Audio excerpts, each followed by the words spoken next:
শত্রুমান প্রেমী পিতা, তুমি দয়ালু ঈশ্বর, তুমি মঙ্গলময় ঈশ্বর। পবিত্র আত্মা এই সময় আর এই জায়গায় স্থান তোমাকে দিই পিতা। যত জায়গায় তুমি আজকে বপন করতে চলেছো তোমার বীজকে, প্রত্যেক জায়গায় তুমি 100 গুণ ফলাতে সাহায্য করো, কারণ এখানে সেই উত্তম ভূমিকে তুমি প্রস্তুত করো। প্রভু, তুমি তোমার লাঙলকে চালাও যেন প্রত্যেক ভূমি উর্বর হতে পারে আর সকলের জীবনে যেন 100 গুণ ফলাতে পারে। তুমি আমাকে তোমার চরণতল এবং তোমার বশীভূত করে তুমি এগিয়ে নিয়ে চলো। প্রার্থনা প্রিয় প্রভু যিশু তোমারই নামে চাই, আমেন। করিন্থীয় 5 অধ্যায়, দ্বিতীয় করিন্থীয় তার 5 অধ্যায় 17 পদ।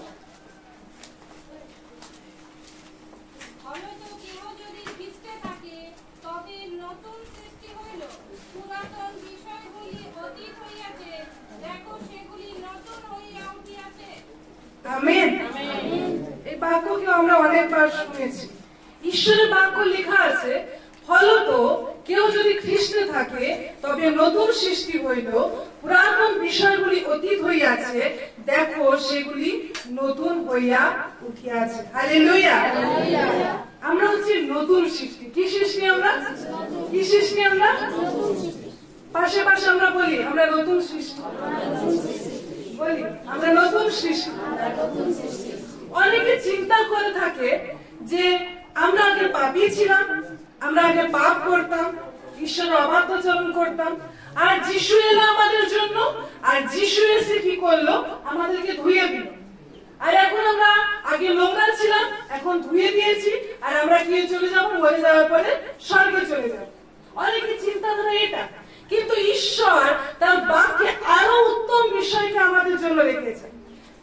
যখন কোন কোম্পানি কোন কিছুকে তৈরি করে, কোন ভাবুন গাড়ি লঞ্চ করবে বা কোন বাইক লঞ্চ করবে বা কোন মোবাইল লঞ্চ করবে, তখন কি করে? আগে একটা মডেল তৈরি করে না? একটা মডেল তৈরি করে তো, একটা মডেলকে আগে তৈরি করে রাখে।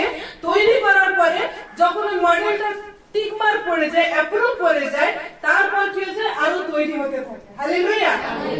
তো ঈশ্বর আমাদেরকে নতুন সৃষ্টি করেছে, অর্থাৎ আমাদের ভিতরে যা আগে পুরাতন ছিল আর এখন তার কিছু নেই, এখন সমস্ত কিছু নতুন হয়ে উঠেছে। হালেলুয়া।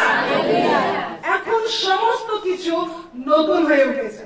চিন্তা করি, কোন হয়তো মারুতি সুজুকি কার রয়েছে, ঠিক আছে, কোন হয়তো মারুতি গাড়ি রয়েছে, আর সেই মারুতি গাড়ির ভিতরে রয়্যালস রয় আছে তো, গাড়ি দামি কোম্পানি গাড়ি, সেই গাড়ির পার্টস হয়তো ঢুকানো রয়েছে। তো কি হলো? আমাদের বাহ্যিক বিষয় দেখতে একই রকম আছে, কিন্তু আমাদের আভ্যন্তরীণ, আমাদের ভিতরে যে আত্মাটা রয়েছে সেটা হচ্ছে সে ঈশ্বরের। হালেলুয়া।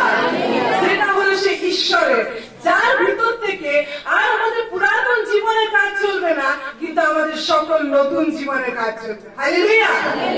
ঈশ্বর আমাদেরকে সেই নতুন করেছে। আর লেখা আছে ঈশ্বরের বাক্যে, ঈশ্বর আমাদের ভিতরে সব পার্টস গুলোকে চেঞ্জ করে দিয়েছে। কি করে দিয়েছে? ঈশ্বর পার্টস গুলোকে চেঞ্জ করে দিয়েছে। বাইরে থেকে আমাদের একই দেখতে লাগছে, কিন্তু ভিতরে আমরা সম্পূর্ণ নতুন মানুষ। হালেলুয়া।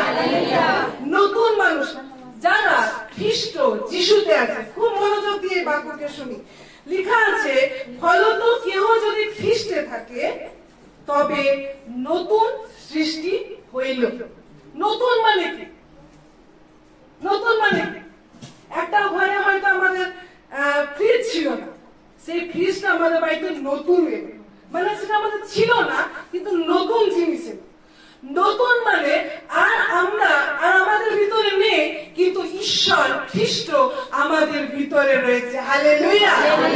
এই জন্য যখন প্রভু যীশু খ্রিস্ট এই পৃথিবীতে জন্মগ্রহণ করেছেন, একটা বিষয়কে খুব ভালো করে মনে রাখি, তো একটা নতুন প্রজাতির সৃষ্টি হয়েছে। হালেলুয়া। যে ঈশ্বর শুধুমাত্র স্বর্গে নয়, কিন্তু সেই ঈশ্বর মানুষ রূপে পৃথিবীতে ছিল। আর স্বর্গে এখন যে ঈশ্বর রয়েছে, তিনি মানুষকে প্রদর্শন করছেন। বোঝা গেছে? ঈশ্বর স্বর্গে ছিল, আর সেই ঈশ্বর স্বর্গ হইতে মানুষ রূপে এলো। আর এখন এই পৃথিবীতে যারা খ্রিস্ট যিশুর ভিতরে থাকে, তারা আর এই মানুষ রূপে নয়, পাপের মধ্যে নয়, কিন্তু তারা ঈশ্বরের প্রতিনিধি। হালেলুয়া! তারা ঈশ্বরের প্রতিনিধি। অনেক অনেক ধর্ম রয়েছে, অনেক অনেক রিলিজিয়ান রয়েছে। কি হয়ে যায়, অনেকে সেই কোনো ধামে যায়, সেখানে গিয়ে আরাধনা, তাদের প্রশংসা তারা করে, আর তারা নিজেদেরকে শ্রদ্ধালু চেষ্টা করে, তারা এভাবে আমরা ঈশ্বরকে পূজা করছি। কিন্তু যারা খ্রিস্ট যিশুতে থাকে তারা শুধুমাত্র শ্রদ্ধালু নয়, কিন্তু তাদের ভিতর থেকে ঈশ্বর রিপ্রেজেন্ট হয়, তাদের ভিতর থেকে ঈশ্বর প্রতিনিধিত্ব করে, তাদের ভিতর থেকে ঈশ্বরের কার্য শুরু হয়ে যায়। হালেলুয়া! এই জন্য আমরা যখন প্রভুতে থাকি আমাদেরকে দেখা প্রয়োজন যে আমরা খ্রিস্টের ভিতরে রয়েছি। আমেন। কারণ আমরা কি বললাম আমি, যে আমাদের ভিতরে চেঞ্জ হয়ে গেছে, ভিতরে নতুন জিনিস লাগানো আছে। আর বাইরে থেকে এখন মনে হচ্ছে আমি মানুষ, কিন্তু একদিন ঈশ্বরের বাক্য বলছে এই বাইরেটাও পুরো ঈশ্বরের মতো হয়ে যাবে, আমাদের দেহ প্রভুতে রূপান্তরিত হবে, আর আমরা আমাদের মতো দেখতে হবে না, কিন্তু আমরা প্রভু যীশু খ্রিস্টের মতো দেখতে হবে। হালেলুয়া! যখন আমরা খ্রিস্ট যিশুতে আছি আমাদের লাইফ সম্পূর্ণ চেঞ্জ। অন্য মানুষদের মতো আমরা নই, কিন্তু আমরা একটা নতুন প্রজাতি, আমরা ঈশ্বরের সৃষ্টি, একজন নতুন জাতি যাদের ঈশ্বর রচনা করেছেন। হালেলুয়া! যখন এই বিষয়কে চিন্তা করছিলাম যে আমরা শুধুমাত্র মানুষ নয়, কিন্তু আমরা ঈশ্বরের প্রতিনিধি। প্রতিনিধি মানে কি জানেন? ঈশ্বরের মতো, মানে একটা সাইনবোর্ড থাকে, আপনি দেখবেন এখানে লেখা থাকে কোনো কোনো জায়গায়, সামনে স্কুল আছে, গাড়ি আসতে চান, লেখা থাকে তো, মানে একটা সাইনবোর্ড দিয়েছে যে এমনি আছে এমনি করো। চিন্তা করা হয় যে দেখো ঈশ্বর এরকম, তোমরা এমনি ব্যবহার করো। কিন্তু খ্রিস্ট যিশু এরকম নয় যে কোনো সাইনবোর্ড যিশুকে ব্যবহার করো, কিন্তু খ্রিস্ট আমাদের ভিতর থাকে, আর খ্রিস্ট দেখায় যে তুমি কি করবে। খ্রিস্ট আমাদেরকে দেখায় তুমি কি করবে। আমরা এই সকল বিষয়কে অনেক ধার্মিক কাজের ভিতরে আমরা রেখে দিই। আমরা বলি যে কি, আচ্ছা আমাদের কি করতে হবে, ফাস্টিং রাখতে হবে, আচ্ছা আমাদের কি প্রার্থনা করতে হবে, আচ্ছা আমাদের কি বাইবেল পড়তে হবে, চলো বলো না কতক্ষণ কি করবো, সব করে দেবে। শিষ্যরা যিশুর কাছে আসতো, আর যিশুর কাছে এসে বলতো কি করতে হবে আমাদেরকে বলো। কিন্তু ঈশ্বর তাদেরকে একটা বিষয়কে দেখাতো, তোমরা ঈশ্বরে আমাকে বিশ্বাস করো। হালেলুয়া! তুমি কি করতে পারো, কি জানো, কত ধার্মিক তুমি, সেই বিষয় নয়, কিন্তু আজ আমরা আমাদের নিজেদের ধার্মিকতার জন্য নয়, কিন্তু ঈশ্বরের ধার্মিকতার জন্য প্রভুর নিয়ে রয়েছি। হালেলুয়া! কেন মোশে সেই প্রতিজ্ঞাত দেশে পৌঁছাতে পারে? কেন মোশে প্রতিজ্ঞাত দেশে পৌঁছাতে পারে না? মোশেকে তো ঈশ্বর শুনেছিল, কিন্তু সেই যে ব্যবস্থা, সেই ঈশ্বরের আজ্ঞাকে যখন উল্লঙ্ঘন করলো তখন সে ওই প্রতিজ্ঞাত দেশে পৌঁছাতে পারেনি। কিন্তু আজ আমরা, আমাদেরকে ব্যবস্থাতে বাধা হয়নি, কিন্তু আমাদের খ্রিস্ট যিশুতে লেখা হয়েছে, যার জন্য আমরা সেখানে পৌঁছাতে পারি, যার জন্য আমরা সেখানে যেতে পারি। এই জন্য ঈশ্বর চায় শুধুমাত্র আমরা আমাদের জীবনকে একজন শ্রদ্ধালু, আমি ঈশ্বরকে মানে ধন্যবাদ করি, তার পূজা অর্চনা করি, এটা নয়, কিন্তু আমার জীবনে ঈশ্বর রিপ্রেজেন্ট করছে, আমি ঈশ্বরকে প্রতিনিধিত্ব করছি, এটা হচ্ছে সেই বিষয়, সে উত্তম বিষয়। কিন্তু যখন আমরা পিতা যিশুকে, যিশু তার বাক্যে সবসময় কি বলতো, যে আমি পিতা যেরকম বলে আমি সেগুলো বলি, পিতা যেরকম করে আমি সেগুলো করি, পিতা যেরকম চিন্তা করে আমি সেগুলো করি। অর্থাৎ যিশু বারবার বলতে চেয়েছে যে আমি সে ঈশ্বরকে প্রদর্শন করি। ঈশ্বর বারবার কি বলতে চেয়েছে যিশু, যে আমি সেই ঈশ্বরকে প্রদর্শন করি। যিশুকে ফিলিপ বলছে যে আমাকে দেখেছে, যে আমাকে জানে, সে কাকে জানে? পিতাকে জানে। কাকে জানে? পিতাকে জানে। অর্থাৎ যিশু বারবার তার বাক্যে বলেছে যে পিতা যা যা করে আমি তাই তাই করি। একই বাক্য তারপরে লেখা হয়েছে, পিতা যেরূপ আমাকে প্রেরণ করেছে আমিও তোমাদেরকে প্রেরণ করছি। এর মানে হচ্ছে ঈশ্বর, প্রভু যীশু খ্রিস্ট যেরকম ঈশ্বরকে দেখতো আর সে সেই বিষয়কে করতো, আজকে প্রভু যীশু খ্রিস্ট আমাকে আর আপনাকে প্রেরণ করেছে। এই জন্য ঈশ্বর যা যা করে সে সব কিছু আমার দ্বারা হয়। Hallelujah, hallelujah. আমাদের জীবন এরকম অর্ডিনারি জীবন নয়, সাধারণ জীবন নয় যে আমরা খেলাম পড়লাম মরে গেলাম, কিন্তু ঈশ্বর আমাদের জন্য সে অভিষিক্তকে রেখেছে। খ্রিস্ট, যিশুকে কি বলা হয়? খ্রিস্ট মানে হচ্ছে অভিষিক্ত। এই পৃথিবীতে যারা খ্রিস্টকে মানে এবং বিশ্বাস করে তাদের প্রত্যেকের উপরে সে অভিষেক দেওয়া হয়েছে, যার কারণে তারা ঈশ্বরের গৌরব করতে পারে। আমরা সকলে বলে থাকি না যে কি আমাদের ভিতরে কি রয়েছে? আত্মা রয়েছে। আচ্ছা, আপনার শরীরটাকে পুরো যদি পুরো কাটা হয়, পুরো এখান থেকে কেটে দিলাম, ছিঁড়ে দিলাম, তারপর যদি দেখি তো সেখানে কি আপনার আত্মাকে দেখা যাবে? দেখা যাবে? আপনার পুরো ছিঁড়ে দিলাম, দিয়ে কিডনি মিডনি সব ভিতরে একদম চলে গেল, তা আপনার আসলে আত্মাকে দেখা যাবে? দেখা যাবে না। যদি চিন্তা করি, স্বর্গ তো বলে লোক উপরে আছে, আকাশের উপরে আছে। আচ্ছা, এত রকেট সায়েন্স যাচ্ছে, আমরা সব নক্ষত্র তারা পার করে যদি আকাশে যেতেই থাকি, আমরা কি স্বর্গকে দেখতে পাবো? স্বর্গকে দেখতে পাবো? তাহলে তো সায়েন্টিস্টরা আগে স্বর্গকে দেখে নিত। আমরা যদি উপর চলে যাচ্ছি, সবকিছু পার করে উপর চলে যাচ্ছি, আমরা কি সেই স্বর্গকে দেখতে পাবো? একটা খুব ভালো বিষয়কে আমাদের মনোযোগ সহকারে জানতে হবে। এই যে স্পিরিচুয়াল যে জিনিস রয়েছে, আত্মিক যে বিষয়গুলো রয়েছে, স্পিরিচুয়াল একটা রিয়েলম রয়েছে যার ভিতরে আমরা এখানে বাস করছি। এই স্পিরিচুয়ালিটির ভিতরে সমস্ত কিছু রয়েছে। এই জন্য ঈশ্বর, আপনি মরার পরে কোনো উপরে চলে যাবেন এরকম নয়, কিন্তু স্পিরিচুয়ালিটি স্বর্গ এমন একটা স্থান যেটা পৃথিবীর ভিতরে আপনি সেই জায়গায় পৌঁছাতে পারেন। হালেলুয়া। যখন আমরা প্রার্থনা করি, প্রার্থনা করা মানে কি কি আমার প্রয়োজন সেটা নয়, অন্য রিলিজিয়ান হয়ে থাকে। আমার কি কি আমি ঈশ্বরের আরাধনা করি, সেই ঈশ্বরকে ফলো করি, আর আমার যখন যা প্রয়োজন তাকে আমি বলি এটা লাগবে, এটা চড়াবো, এটা করবো, আমাকে সেটা দাও। এটা প্রার্থনা সেরকম বিষয় নয়। প্রার্থনা হলো সেই বিষয় যেখানে আত্মিকতার ভিতরে চলে যায়। আত্মিকতার যে দুনিয়াটা রয়েছে, যেখানে আমি নিজের আত্মাকে এখন দেখতে পারবো না, কাটা ছিঁড়া করলে আমি স্বর্গের উপরে যাওয়ার চেষ্টা করলে যেতে পারবো না, কিন্তু যখন আমি প্রার্থনা করি আমি সে আত্মিক রিয়েলমের ভিতরে পৌঁছে যাই যেখানে খ্রিস্ট যিশু থাকে, যেখানে খ্রিস্ট বসবাস করে। এই জন্য ঈশ্বরকে জানা মানে সে আত্মিক বিষয়টা আমাদের জানা প্রয়োজন রয়েছে। আমরা কিরকম প্রার্থনা করি? আমাদের প্রার্থনার বিষয় কিরকম হয়? কি ঈশ্বরের কাছে শুধু চাওয়া, প্রভু এই লাগবে ওই লাগবে? আমি একজনের কথা শুনছিলাম, এখানে কেউ নাই, আমি এখানে কাউকে বলছি না, শুনছিলাম যে সে বলছিল যে কি আমার স্বামী অনেক নেশা করে, তো সে ঈশ্বরকে এরকম ভাবে একদিন বলছে, মানে সে কথায় বলছে, আমি শুনছিলাম, তো আমাকে পবিত্র আত্মা খটকা দিচ্ছে। সে বলছে আমি প্রার্থনায় যে আমি প্রভুকে খুব বলি যে প্রভু আমার স্বামী বহুত মদ খায়, সারা দিন রাত সে মদের ভিতরে পড়ে থাকে, সে অনেক অত্যাচার করে, এসে আমাকে মারে, এসে আমাকে কষ্ট দেয়। আমি প্রভুর কাছে অনেক প্রার্থনা করি, অনেক কিছু তাকে আমি জানাই। আচ্ছা, প্রভু কি জানে না আপনার স্বামী কি করে? প্রভু কি জানে না আপনাকে হয়তো এসে বলে আমি 2 বোতল খেয়েছি, হয়তো সে 4 বোতল খেয়েছে, ওটা হয়তো আপনি জানেন না, কিন্তু প্রভু তো জানেন। প্রার্থনা মনে এটা নয় যে আমি ঈশ্বরকে ইনফর্ম করছি প্রভু আমার জীবনে এই ঘটেছে। প্রার্থনা মানে এই নয় প্রভু আমার এই দরকার। প্রভু জানে আমাদের কি দরকার রয়েছে, এই জন্য তার বাক্য বলছে তোমরা যদি বিশ্বাস করো তো ঈশ্বরের মহিমাকে দেখতে পাবে।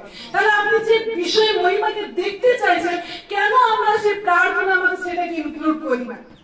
কেন সেটাকে আমরা জুড়ে দিই না? আমরা প্রার্থনা করি প্রভু আমার স্বামী মাতার, বা প্রভু আমার বিজনেস খুব লসে চলছে, প্রভু তুমি আমাকে লস থেকে বার করো, এই লসের ভিতরে আছি, আমাকে এখান থেকে বার করো। আমি প্রার্থনা কি ইনফরমেশন দিচ্ছি প্রভুকে, আমার এটা প্রয়োজন রয়েছে, প্রভু অভাব রয়েছে, প্রভু আমার এটা ঠিক করো, এটা দেখাও, এটা আমার কিছু করো। প্রভু ইনফরমেশন জানে, কিন্তু আপনি কি দেখতে চাইছেন সেটা প্রার্থনায় বলতে শুরু করুন। আপনি আপনার স্বামীকে কি দেখতে চাইছেন সেটা আপনার জীবনে করতে শুরু করুন। আপনার কি প্রয়োজন সেটা করতে শুরু করুন। কারণ এরকম ভুল জানে ইয়োবও করতো। ইয়ো কি করতো, নিজের ছেলে মেয়ে আছে, আমার ছেলে মেয়ে তো বাইরে যায়, অনেক এদিক ওদিক ঘুরে, নিশ্চয়ই কোনো না কোনো পাপ হয়তো হয়েছে, নিশ্চয়ই কিছু না কিছু ভুল অপরাধ হয়তো আমার ছেলে মেয়ে বা ঘর বাড়ি দেওয়া হয়েছে। কি করতো, প্রত্যেকদিন সকালে উঠে ঈশ্বরকে বলি চড়াতো, উৎসর্গ করতো। কেন? তাদের মধ্যে একটা ভয় ছিল, আরে আমার নিশ্চয় ভয় রয়েছে, তো আমি সেটাকে প্রভুর কাছে প্রত্যেকদিন প্রার্থনায় চড়াচ্ছি, প্রত্যেকদিন চড়াচ্ছি। এতে আপনার প্রার্থনার রেজাল্ট দেখা যাবে না? আজকে অনেক বিশ্ব জায়গায় সবাই প্রার্থনা করছে, কিন্তু আমাদের প্রার্থনার বিষয় এটাই হওয়া উচিত যে আমি ঈশ্বরকে ইনফরমেশন দেব না, কিন্তু ঈশ্বরের জন্য আমি যে কার্যকে দেখতে চাইছি সেইটাকে আমি ঘোষণা করব। হালেলুয়া। যখন আমরা সেই বিষয়কে ঘোষণা করি তখন আমরা ঈশ্বরের সন্তান হই। আগে চিন্তা করতাম তিনি আমার প্রভু, তিনি বাস এটাই, কিন্তু ঈশ্বর আমাদেরকে দেখাতে চায় তিনি হচ্ছেন আমাদের কোওয়ার্কার। কি? ঈশ্বর আমাদের কি? কোওয়ার্কার, মানে সহকার্যকারী। সকলে বলি ঈশ্বর আমাদের সহকার্যকারী।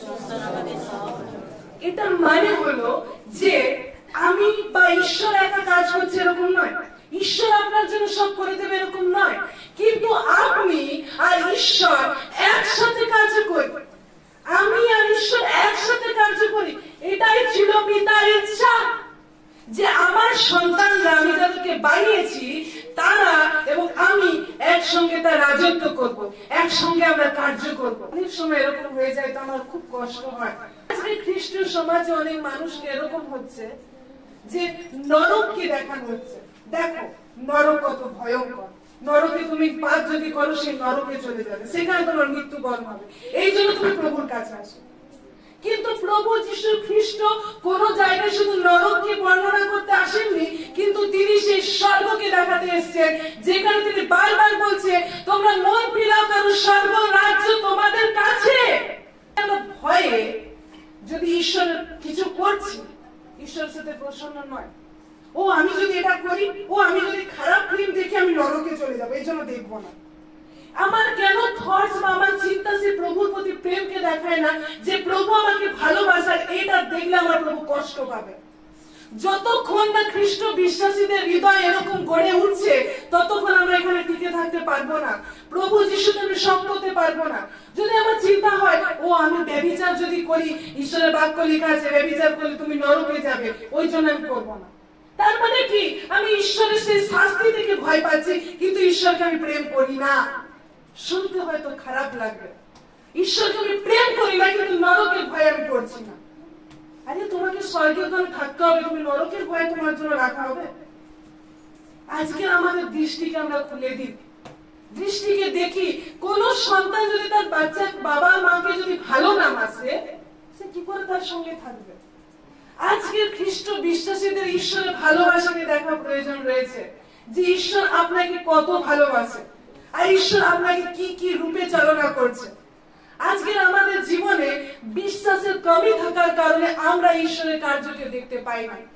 আমি অনেকজনকে দেখেছি যারা ভাবুন একটা কোনো জায়গায় হয়তো কোনো অসুবিধা রয়েছে, একজনের কাছে গেল আমার এই অসুবিধা হয়েছে আমাকে প্রার্থনা করো, আবার আরেকজনের কাছে গেল কোনো ঈশ্বর ভক্ত দাস হয়েছে তাকে বলে আমাকে প্রার্থনা করো যে আমার যেন ঠিক হয়ে যায়। আরেকদিন দেখলো আরো কত প্রোগ্রাম হচ্ছে, সেখানে কেউ বলছে একই প্রার্থনা বিষয়কে বলছে আমার এই অসুবিধা রয়েছে আমার জন্য প্রার্থনা করো ঠিক হয়ে যাবে। আপনার পিতা একবারে শুনে নিয়েছেন প্রার্থনা, 10 বার 10 জায়গায় যাওয়ার কোনো প্রয়োজন নেই। এরকম নয় 10 বার যাবো ঈশ্বরের কাছে খটখট করবো তবে হয়তো আমার ঈশ্বর শুনবে, কিন্তু ঈশ্বর তার বাক্যে বলে তিনি একবার আমাদের প্রার্থনাকে শুনে নেন, যখন আমরা তাকে বিশ্বাস করি আমাদের জীবনে সেটা কার্য হতে শুরু করে। কিন্তু যখন আমি 10 বার 10 জায়গায় যখন আমি একটা বিষয়কে নিয়ে 10 জায়গায় ছুটছি, 10 জায়গায় আমি প্রার্থনা অনুরোধ দিচ্ছি, 10 জায়গায় আমি চিন্তা করছি কি আমার মাথার উপর হাত রাখো, আমি অবিশ্বাসকে দেখাচ্ছি ঈশ্বরের উপর। সত্যি কথা, আপনি যদি ডিপলি চিন্তা করেন আপনি বুঝতে পারবেন যে ঈশ্বর কি বলতে চায়, আর তাকে দুঃখ দিই কারণ প্রথমবারে ঈশ্বর শুনে নিয়েছে। তো আমি যখন আবার বলছি আমার জন্য প্রার্থনা করো, তাহলে আপনার বিশ্বাসের কমই রয়েছে যে আপনি সেই প্রার্থনা শোনা হয়নি। এই জন্য ঈশ্বরকে আজকে আমরা দেখতে শিখি যে ঈশ্বর কি চায়। তাহলে আমরা চিন্তা করি একবারই যদি ঈশ্বর শুনে নিয়েছে তো আমার ঠিক হলো না কেন, একবার যদি আমার ঈশ্বর শুনে নিয়েছে তো আমার ঠিক হয় না কেন। দেখি বাক্য থেকে। রোমিও তার 10 অধ্যায় 10 পদ। রোমিও তার 10 অধ্যায় 10 পদ। 10 আর 11। কারণ লোকে হৃদয়ে বিশ্বাস করে ধার্মিকতার জন্য এবং মুখে স্বীকার করে পরিত্রাণের জন্য। 11। কেননা শাস্ত্র বলে, যে কেহ তাহার উপরে বিশ্বাস করে সে লজ্জিত হইবে না। Hallelujah, hallelujah. ঈশ্বরের বাক্য এখানে বলছে, কারণ লোকের হৃদয়ে বিশ্বাস করে। কোথায় বিশ্বাস করে? কোথায় বিশ্বাস করে? জোরে বলি, কোথায় বিশ্বাস করে? হৃদয়ে বিশ্বাস করে। কার জন্য? ধার্মিকতার জন্য। আর বলছে মুখে স্বীকার করে পরিত্রাণের জন্য। কেননা শাস্ত্র বলে, যে কেউ তাহার উপর বিশ্বাস করে সে লজ্জিত হইবে না। এখানে কোনো শর্ত লেখা আছে যে কিরকম বিশ্বাস করবে সে লজ্জিত হবে না? বলছে যে কেউ তাহাকে বিশ্বাস করে, হৃদয়ে যে যে বিশ্বাস করে তাদের লজ্জা পাওয়া হবে না। তার লজ্জা পাওয়ার কোনো দরকার নেই। তাহলে আমরা তো বলি যে কি আমরা বিশ্বাস করি, আর এখন আমি শুনছি যে কি ঈশ্বর একবার আমাদের প্রার্থনা শুনে নেয়, তো আমার হয় না কেন? খ্রিস্টীয় লাইফে আমরা অনেক সময় বুঝতে পারি না আমরা কোথা থেকে বিশ্বাস করি। এরকম অনেক সময় আছে আমরা হৃদয় থেকে বিশ্বাস করি না, কিন্তু আমরা মাথা থেকে বিশ্বাস করি। কোথা থেকে করি? কোথা থেকে করি? মাথা থেকে। আমি আমার কনসাস মাইন্ডে এখন যিশুর কাছে এলাম, কিছু চাঙ্গাই দেখলাম, আমি বিশ্বাস মাথা থেকে করছি যে ঈশ্বর আমাকে ঠিক করতে পারে। আর যখন বলা হচ্ছে আপনি কি যিশুকে বিশ্বাস করেছেন, আপনার মস্তিষ্ক বলছে হ্যাঁ আমি বিশ্বাস করেছি। কিন্তু বারংবার আপনি গোটা বাইবেল পড়তে পারেন, কোথাও লেখা নেই যে মাথা থেকে বিশ্বাস আছে। কোথাও পেলে কেউ আমাকে জানাবে। কোথাও লেখা নেই মাথা থেকে বিশ্বাস। কিন্তু আমরা মাথা থেকে বিশ্বাস করি, আমরা হৃদয় থেকে বিশ্বাস করি না। আমাদের ঈশ্বর একবারে আমাদের প্রার্থনাকে শুনে নেয়, কিন্তু আমরা হৃদয় থেকে বিশ্বাস না করার কারণে আমরা সেই কার্যকে দেখতে পাই না। সকলে আমরা বুঝতে পেরেছি? এই জন্য যখন আমি প্রভুতে বিশ্বাস করি, তখন ঈশ্বর আমাদের জন্য সেই সকল আশ্চর্য কর্ম করতে পারে। কেউ বাজারে গেছে কাপড় কিনতে? বাজারে যাই না আমরা কাপড় কিনতে? হ্যাঁ, তো যখন কাপড় কিনি দোকানদার কি করে? একটা থৈলাও দিয়ে দেয় তো, একটা প্লাস্টিক দিয়ে দেয় তো, নাকি চাইতে হয় আমাকে? একটা কাপড় দেখালো, আপনার পছন্দ হলো, তো তার সাথে যখন আপনি বাড়ি আসেন একটা দেখবেন ওদের প্লাস্টিক দিয়ে দিয়েছে আর সেতে কাপড়টাকে আপনাকে দিয়ে দিয়েছে। প্রভু যিশু হচ্ছে সেই কাপড়। প্রভু যিশুকে যখন আমি গ্রহণ করি, তার সঙ্গে সেই চাঙ্গাই, তার সঙ্গে আমার সমস্ত জীবন, তার সঙ্গে আমার পরিবার, সবকিছু প্রভু এমনিই দিয়ে দেয়। Hallelujah, hallelujah. আজকে আমি চাই যে প্রভু এই প্লাস্টিকটা আমাকে দাও, কিন্তু ঈশ্বর বলে তুই এই কাপড়টা নে, তোকে দাও। হালেলুয়া। আজকে আমরা সে বলে থৈলাটাই আমার লাগবে, ওই প্লাস্টিকটাই প্রভু আমাকে দিয়ে দাও, কিন্তু ঈশ্বর বলে তুমি আমাকে নিয়ে নাও, তার সঙ্গে এটা তোমার চলে যাবে। হালেলুয়া। যদি আমি প্রভুকে ছেড়ে দিই আর বলি দোকানদার আমাকে প্লাস্টিক দাও, দোকানদার আমাকে কিছু কিনো আমার দোকান থেকে, তাই বলে তো? আমাদের ঈশ্বর চাই যে আমি ঈশ্বরকে, প্রভু যীশু খ্রিস্টকে নিয়ে নিই, আর ঈশ্বর তার সঙ্গে সঙ্গে তার যা কিছু অনুগ্রহ এবং দয়া রয়েছে তিনি আমাদের দিতে সম্ভবপর। হালেলুয়া। এই জন্য আজ আমাদেরকে দেখা প্রয়োজন। আপনি 10 জায়গায় হাত রাখছেন, কিন্তু আপনার মধ্যেও সে বিশ্বাস রয়েছে। ঈশ্বরের বাক্য বলে যারা খ্রিস্ট যিশুকে গ্রহণ করেছে, যারা সে বিশ্বাস করে এবং মুখে স্বীকার করে, যারা ঈশ্বরের সন্তান, তাদেরকে পবিত্র আত্মা দেওয়া হয়েছে। কি দেওয়া হয়েছে? পবিত্র আত্মা। এই পবিত্র আত্মা কি জানেন? বিশ্বাসের আত্মা। যে পবিত্র আত্মা যে কিছু অসাধ্য বিষয় রয়েছে আপনাকে বিশ্বাস করিয়ে দেয়। সেই পবিত্র আত্মার জন্য আপনি সবকিছু বিশ্বাস করতে পারেন। এই জন্য যারা প্রভু যিশুর সন্তান, তাদের চিন্তা করার প্রয়োজন নেই, কারণ সেই আত্মা তাদেরকে বিশ্বাস করার শক্তি দিবে। হালেলুয়া।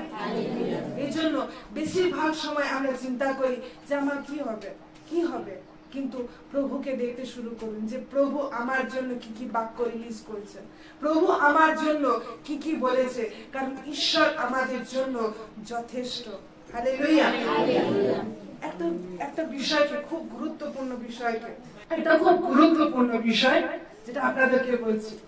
একটা কোশ্চেন করছে, আপনারা উত্তর দিন। শয়তান কি আপনাকে পাপ করাতে পারে? খুব মনোযোগ দিয়ে শুনুন। শয়তান আপনাকে পাপ করাতে পারে? গুড। শয়তান আমাদেরকে পাপ করাতে পারে। আচ্ছা, শয়তান কি আমাদের বিমারি দিতে পারে? শয়তান আমাদের বিমারি দিতে পারে কি? ঈশ্বর আমাদের বিমারি দেয়? ঈশ্বর আমাদের অসুস্থতা দেয়?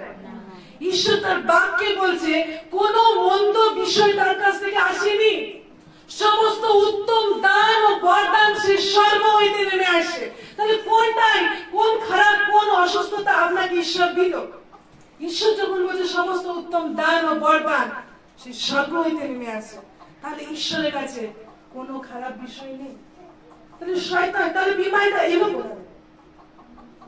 এখনই বলছে যে কি শয়তান দিতে পারে না, শয়তান আমাদের পাপ করাতে পারে না, শয়তান বিমারি দিতে পারে না, তো আমার বিমারি এলো কোথা থেকে?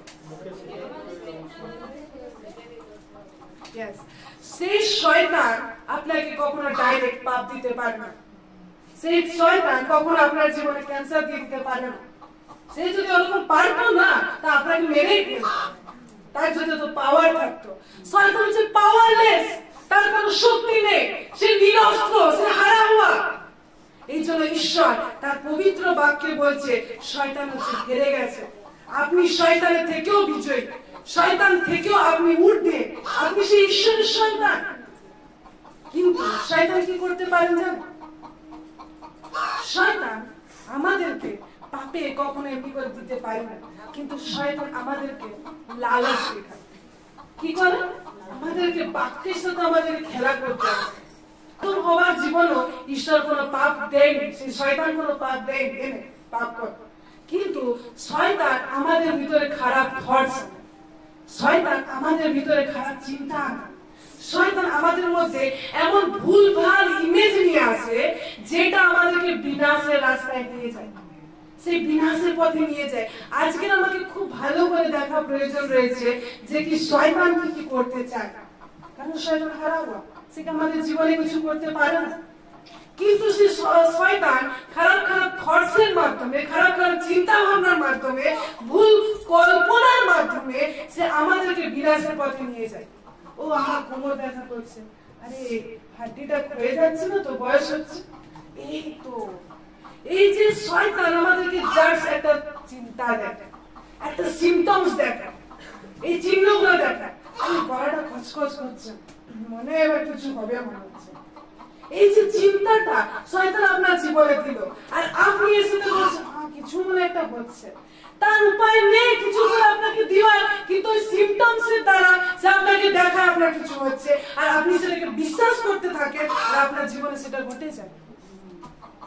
আজ আমাদেরকে দেখা প্রয়োজন রয়েছে যে আমরা কি করব, কি দেখতে চান। আমাদেরকে ঈশ্বর সমস্ত অস্ত্র দিয়েছে, কিন্তু যেন আমরা নিরস্ত্রের মতো ঘুরে না বেড়াই। আমি এখানে অনুরোধ করি সকলকে, যারা প্রভু যিশুকে জানছেন এবং প্রভু যিশুকে নিজের মুক্তিদাতা বলে বিশ্বাস করেন, যখন কোনো অসুবিধায় পড়ুন, আপনার বিশ্বাসের কার্য করা শুরু করুন, আপনার বিশ্বাসের কার্য করা শুরু করুন। যখন আমরা প্রভুর দিকে অবেগ থাকি, তো আমরা ঈশ্বরের বাক্যকে শুনতে পাই। হালেলুয়া। এই জন্য ঈশ্বর আমাদেরকে সেই বাক্যের দিকে মন দিতে বলেছে, কারণ যদি আমরা বাক্যতে যদি ঈশ্বরের সঙ্গে না চলি, তো আমরা সেই পাপের ভিতরে চলে যাব। অনেক সময় আমাদের শয়তান ধোঁকা দেওয়ার মধ্যে থেকে সেই ঈশ্বরের রাস্তা থেকে আমাদের কি করে দূর করে। আমরা দেখি যে আমরা বলি না মন্দ হৃদয়, খারাপ হৃদয়। ঈশ্বরের কাছে মন্দ হৃদয়, খারাপ হৃদয় কি? যদি আমরা বার করি ইব্রিয় তার 3 অধ্যায় 12 পদ, ইব্রিয় তার 3 অধ্যায় 12 পদ।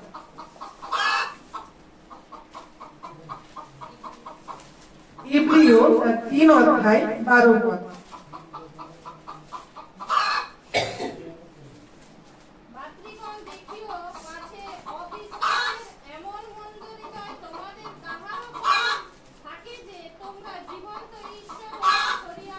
হালেলুয়া। এখানে ঈশ্বরের বাক্য বলছে অবিশ্বাসের এমন মন্দ হৃদয়। তাহলে আমাদের মন্দ হৃদয় কখন ঈশ্বরের কাছে? যখন আমরা অবিশ্বাস করি। কি করি আমরা? অবিশ্বাস করি। যখন ঈশ্বরের ক্ষমতার উপর আমরা বিশ্বাস করি না, তখন আমাদের হৃদয়টাকে ঈশ্বর মন্দ বলছে। কি বলছে? মন্দ হৃদয়। কেন তুমি বিশ্বাস করবে? তুমি যদি বিশ্বাস করো, ঈশ্বরের পরাক্রম কার্য দেখতে পাইবে। আচ্ছা, আপনি যদি প্রভু যীশু খ্রিস্টকে বিশ্বাস করেন, যথেষ্ট আপনার জীবনে সে সকল বিষয়কে সম্ভবপর করার জন্য।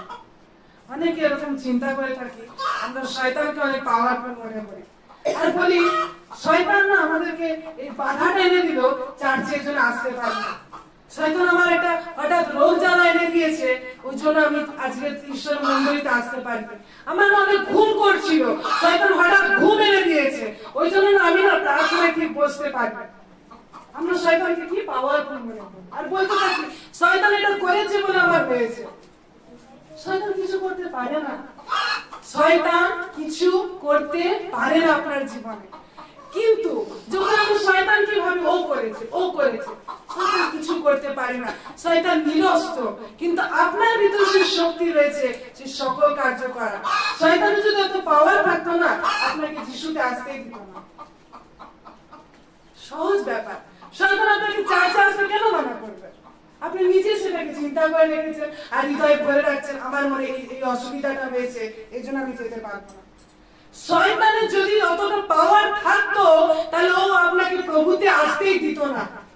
কিন্তু আপনাকে প্রভুতে আসতে দিয়েছে, এই জন্য আপনি জেনে রাখুন শয়তানের কোনো পাওয়ার নেই। কিন্তু আমরা যেটাকে বিশ্বাস করি, যেটা আমাদের নিজেদের হৃদয় ভরে নিই, সেটা আমরা কার্য করতে থাকি। আপনাকে দেখাবো কিভাবে আমরা কার্য করতে থাকি। আমার সাথে বার করুন এই পুস্তক তার 5 অধ্যায় 3 পদ বলছে, তখন পিতর কহিলেন, অননীয়, শয়তান কেন তোমার হৃদয় এমন পূর্ণ করিল? আমরা যখন কোনো মন্দ কাজ করি না, সেটা আমাদের হৃদয়ে আমরা অনেকক্ষণ ধরে চালাই। এই বিশ্বাসটা, এই যে বিশ্বাস যেটা রয়েছে না, সেটা একটা প্রসেস। এটা অনেকক্ষণ ধরে চলে।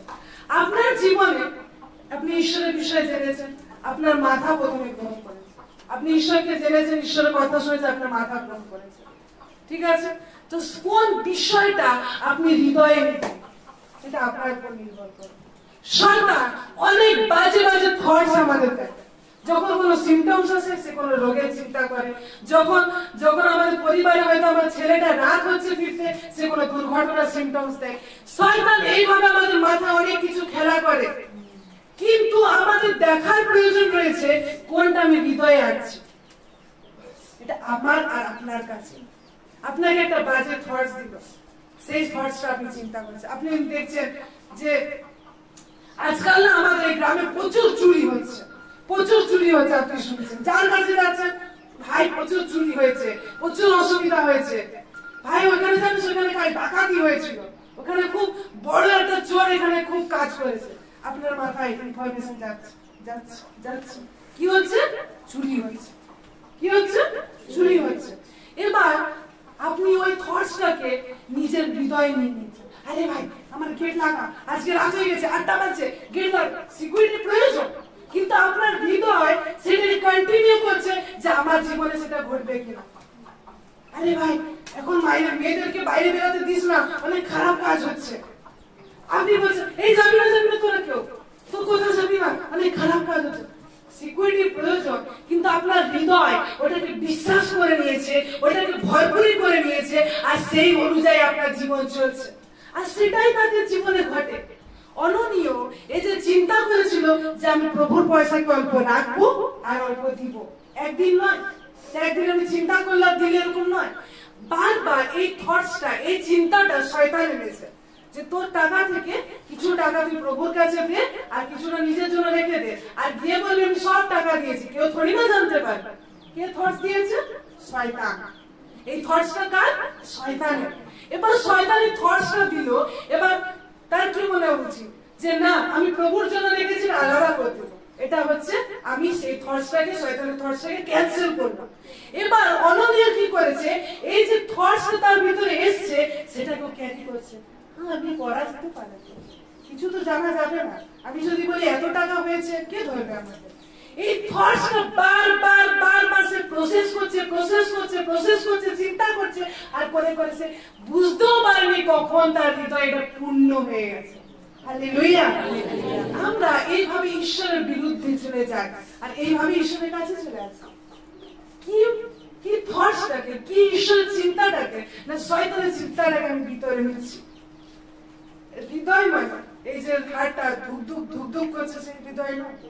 এই হৃদয় মানে হচ্ছে আপনার ভিতরে, আমার ভিতরে যে আত্মাটা রয়েছে, সেই আত্মাটা কি বিষয়টাকে গ্রহণ করছে, কি বিষয়টাকে নিজের জীবনে নিয়ে নিচ্ছে, সেটা হলো খুব গুরুত্বপূর্ণ বিষয়। এই জন্য এখানে বলছে, ভিতর বলছে, শয়তান কেন তোমার হৃদয় এমন পূর্ণ করে আছে যে তুমি এই কাজটা করবে। আমাদের জীবনও শয়তান অনেক কিছু থটস নিয়ে আসে, কিন্তু আমাদের দেখা প্রয়োজন কোন বিষয়টাকে আমি পূর্ণ করছি। আচ্ছা, আমি জানি যে ঈশ্বর তার বাক্যে বলছে, যে কেউ তাহাকে বিশ্বাস করে সে কি হবে না? লজ্জিত হবে না। আচ্ছা, আমি জানি যে ঈশ্বরের কোরআন খাওয়ার মধ্যে, জাবুক খাওয়ার মধ্যে থেকে আমি সুস্থ হই। আমি সেই বিষয়টাকে যদি আমার মাইন্ডে নিয়ে প্রসেস করে যদি আমি হৃদয়ে আনি, তো আমার জীবনের সুস্থতা নিশ্চিত। Hallelujah, hallelujah. আর যদি আমি চিন্তা করি ইনস্ট্যান্ট কিছু হচ্ছে না, আরে আমি তো প্রার্থনা করলাম, কই আমার জীবনে কিছু ঘটছে। আপনার পরিস্থিতি কি রয়েছে, আপনার সিচুয়েশন কি হ্যান্ডেল করছে, আপনার এক্সপিরিয়েন্স এই দুনিয়ায় কি হয়েছে, তার সঙ্গে আমার ঈশ্বরের বাক্য বদলে যেতে পারে না। কিন্তু ঈশ্বরের বাক্য আপনার এক্সপিরিয়েন্স, আপনার সিচুয়েশন, আপনার সমস্ত কিছুকে বদলে দিতে পারে। Hallelujah, hallelujah. আমাদের থটস, আমাদের চিন্তাধারা, আমাদের প্রার্থনা করলাম তো কই কিছু দেখতে পাচ্ছি না, এটার জন্য বাক্য মিথ্যা হতে পারে না। আপনার জীবনে কি ঘটছে তার জন্য বাক্য মিথ্যা হতে পারে না। আমার ঈশ্বর ঝুটা ঈশ্বর নয়, তিনি সত্য বলেছেন। কিন্তু আপনি এই বাক্যকে বিশ্বাস করেছেন যে বাক্য আমার জন্য কি বলছে, বাক্য আমার জন্য কি রেখেছে, সেই বিশ্বাস আপনার এক্সপিরিয়েন্সকে চেঞ্জ করে দিতে পারে, সেই বিশ্বাস আপনার সিচুয়েশনকে বদলে দিতে পারে, সেই বিশ্বাস আপনার জীবনে ঈশ্বর অদ্ভুত কার্যকে রাখতে পারে। হালেলুয়া। ঈশ্বর আমাদেরকে তার সেই আত্মিক বিষয়গুলোকে দেখতে সাহায্য করুক, যার জন্য আমরা প্রভুর গৌরবের কার্য করতে পারি। হালেলুয়া। যখন আমরা প্রভুতে থাকি আর ঈশ্বরের ভিতরে, বাক্যের ভিতর না থেকে যখন অন্যান্য চিন্তার ভিতর থাকি, আমরা তখন ঈশ্বরের বিষয়কে বুঝতে পারি না। এক জায়গায় যখন আমি ছিলাম, তখন আমার একটা বন্ধু একটা সাবানকে খুব ইউজ করতো, ঠিক আছে। সে সাবানকে যখন ইউজ করতো, তার সাথে থাকতে থাকতে সাবানের গন্ধটা পুরো আমার মনে ভিতর যে জায়গায় চলে গেছে, আমার মাথা নিয়েছে। এবার ওর সাথে থাকতে থাকতে ওই সাবানের গন্ধটা একটু উটকোর মতো ছিল, ওই গন্ধটা পুরো আমার ভিতরে চলে গেছে। আর কখন এসছে কি হয়েছে বুঝতে পারি। আরে এখানে একজনের বাড়ি গেছে, দেখছি তাদের বাথরুম থেকে, মানে তারাও হয়তো সেই সাবানটা ইউজ করে, তো সেই সাবানের যেই গন্ধটা এসছে, আমি নিশ্চিত ওই বন্ধুর কথা মনে চলে গেল। এটা কি করে হলো? একটা বন্ধু সে সাবানটা খুব ইউজ করতো, আর ওর সাথে আমি থাকতাম, তো ওই গন্ধটা আমি জানা পরিচয় জানি। কিন্তু একজনের বাড়ি আমি কিছুদিন আগে গেলাম, আর যেতে যেতে তোর বাথরুমের পাশ থেকে সেম সাবানের গন্ধটা আমি পেলাম। আর যখনই পেলাম, ইনস্ট্যান্ট আমি কি করলাম, আমার বন্ধুর কথা মনে পড়ে গেল। এটা কি ঘটলো? যখন আমরা কোনো বিষয়টাকে সেটাকে নিয়ে থাকতে থাকি, তার সঙ্গে চলতে থাকি, আমি যেখানে থাকি না কেন সেইখানে পৌঁছে যাই। হালেলুয়া। যদি আমি ঈশ্বরের বাক্যতে থাকতে থাকি, চলতে থাকি, ঈশ্বরের বাক্য যেখানে পৌঁছায় আমিও সেখানে পৌঁছে যাই। হালেলুয়া। আর যদি আমি ঈশ্বরের বাক্য থেকে বিচার বাইরে গিয়ে আমি এই জগতে শুনি, আচ্ছা এখন অনেক ক্রাইম হচ্ছে, এখন অনেক চুরি চামারি হচ্ছে, এখন না কোনো ভালো নেই, পৃথিবীটা না দিন দিন খারাপের দিকে চলে যাচ্ছে, এখন বহু দুর্যোগ আসছে, এই সবকে যখন আমি নিয়েছি বাক্য আমার কাছে নেই। সাধু পৌল জেলের ভিতর থেকে, কোথায় থেকে? জেলের ভিতর থেকে সাধু পৌল বলছে, প্রভুকে আনন্দ করো, পুনরায় বলিব আনন্দ করো। হালেলুয়া। সে জেলের ভিতর থেকে কি বলছে? আনন্দ করো, পুনরায় বলিব আনন্দ করো। সে জেলের ভিতর কোন আনন্দ এই জেলের বাইরে থেকেও আমরা আনন্দ পাই না? কোন বিষয় তার ভিতরে ভরেছিল? ঈশ্বরের বাক্য তার ভিতরে ভরেছিল, পবিত্র আত্মা তার ভিতরে ভরেছিল। এই জন্য জেলের ভিতর থেকে সে ঈশ্বরকে দেখতে পাচ্ছে। আর আমরা জেলের বাইরে থেকেও জগতের বিষয় ভরে আছে। যখন আমাদের হৃদয়ে আমাদের ভিতরে আমাদের আত্মার ভিতরে যখন এই জগতের বিষয়কে ভরে আছে, তখন আমরা ঈশ্বরের কার্যকে দেখতে পাই না। বিশ্বাস করেছি, আমি কি বিশ্বাস করছি? কার্য হবে। আর আমি যদি ইনফরমেশন দিতে থাকি, তাহলে হয়তো ইয়োবের মতো সে প্রত্যেকদিন ওদের জন্য উৎসর্গ চাপাতো, কিন্তু তার সাথে সেটাই হয়েছিল। আজ আমি আর আপনি কোন বিষয়টাকে বিশ্বাস করছি? আমার স্বামী কি মদ খায় আর প্রত্যেকদিন এসে মারে? ওটাই আমার প্রভুর কাছে বাসনা, ওটাই কি আমার প্রভুর কাছে আমি ইনফরমেশন দিচ্ছি? তো সেই বিষয়কে আমি ইয়োবের মতো উৎসর্গ করছি। কিন্তু যদি আমি আমার বরকে, কিন্তু যদি আমি আমার পরিবারকে এক উন্নতির রাস্তায় দেখতে চাই, তখন আমার প্রার্থনা হবে, প্রভু তুমি আমার স্বামীকে পরিবর্তন করে দিয়েছো, প্রভু তুমি আমার পরিবারকে পরিবর্তন করে দিয়েছো, প্রভু তুমি আমার জীবনে তোমার অদ্ভুত কার্যকে দেখিয়েছো। হালেলুয়া। সেই পৌল যখন বলেছিল প্রভুতে আনন্দ করো, পুনরায় বলিব আনন্দ করো, সে কি জেলের বাইরে গিয়ে বলেছিল? সে জেলের ভিতরে থেকে বলেছিল। এই জন্য তার সেই আনন্দ তার জীবনে পরিপূর্ণ হয়েছিল। যদি আপনারা দেখেন যোহন তার 13 অধ্যায় 2 পদে সেখানে লেখা রয়েছে, যিশু বলছে, জিহুদা তোমার মনকে কেন শয়তান এত পূর্ণ করে দিয়েছে? আমরা যে বিষয়কে পূর্ণ করি আমাদের জীবনে সেটাই ঘটবে। আজকে আপনি বা আমি আজ এখানে যতজন রয়েছি, যে আশা নিয়ে এসেছি, আমার আশা কি? সেই আশাকে নিজের হৃদয়ে পূর্ণ করে নেবে, সেই আশাকে নিজের ভিতরে ভর্তি করে নেবে। ঈশ্বর আপনার জন্য সেই সকল বিষয়কে হতে সাহায্য করবে। হালেলুয়া। যদি আমাদের হৃদয়ে যদি ঈশ্বরের বাক্য না থাকে আর প্রার্থনাকে যদি আমি মনে করি কোনো জাদু মন্ত্র, তাহলে আমি হয়তো আমি সেই জীবনটাকে দেখতে পাবো না, সেই জীবনটাকে দেখতে পাবো না। এই জন্য ঈশ্বর চায় যেন আমরা তার প্রতিনিধিত্ব করি, সেই শয়তানকে নয়, কিন্তু ঈশ্বরের গৌরবের জন্য সেই সকল কার্যকে করি। তখন আমরা ঈশ্বরের পরাক্রমকে দেখতে পাবো, কারণ তার বাক্যে বলছে তার দয়া প্রতিদিন মহান। কতদিন? প্রতিদিন তার মহান। এজন্য আমরা যত বেশি তার কাছে আশা রাখি এবং প্রার্থনার সাথে আসি, তখন ঈশ্বর আমাদের সেই সকল বিষয়কে হতে সাহায্য করে। একটা বিষয়কে সবসময় মনে রাখুন, শয়তান আপনার বাংলা ভাষাও বোঝে না, হিন্দি বোঝে না, হিব্রিয় গ্রিক কোন কোন ভাষায় বাইবেল লেখা আছে কিছু বুঝে না, সে সামর্থ্যকে বুঝে। সে যখন দেখে যে সামর্থ্য রয়েছে, এর ভিতরে সে পাওয়ার রয়েছে, এর ভিতরে সে বিশ্বাসের অথরিটি রয়েছে, এর ভিতরে সে বিশ্বাসের কাজে লাগানোর ক্ষমতা রয়েছে, সে আপনার নিকটবর্তী হতে ভয় পাবে। Hallelujah, hallelujah. আপনি যখন জানেন যে শয়তান আপনার জীবনে কিছু করতে পারে না, তখন ঈশ্বরের জন্য সামর্থ্য হয়ে যান, ঈশ্বরের সেই সামর্থ্যতে চলাফেরা করতে শুরু করুন। দেখবেন ঈশ্বর আপনার জীবনে সেই সকল বিষয়কে হতে সাহায্য করবে যা আপনার জন্য ঈশ্বর রেখেছে।